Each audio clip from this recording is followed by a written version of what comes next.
Yang ni okey, sana lah sampai sana. Ni ada tak ada nampak tanah.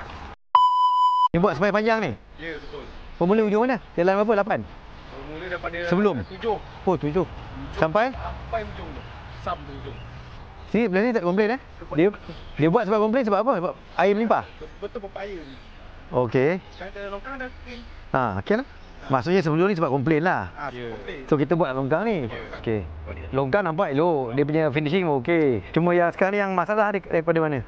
Depan ni bila hari tu longkang tu dia orang buat jadi parti-parti semua masuk tu. Ni boleh buat keluar kan? Ni tak ada apa boleh kan? Boleh clear Jadi dia punya tanah ni masuk sampai ke sini? Sampai ke depan Okey, tak apa. Ni ada, dia tak ada. Yang ni tak ada tanah. Ni okey. Yang ni okey, sana lah sampai sana. Ni ada tak ada nampak tanah. Lepas tu yang tepi tu nak bersihkan ke apa? Dalam Ni okey. Ni je. sini je sebab dia Ni kalau ni dah clear, yang mengalir dia tak ada macam ni dah. Dia akan kering terus. Okey dah tu kita kata nak buat grading. Grading memang ada.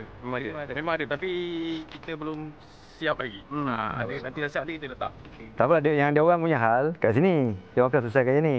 Yang tu dia orang akan cuba bantu. Tapi selebihnya kita kena minta SWM lah, minta tolong dia orang clear kan.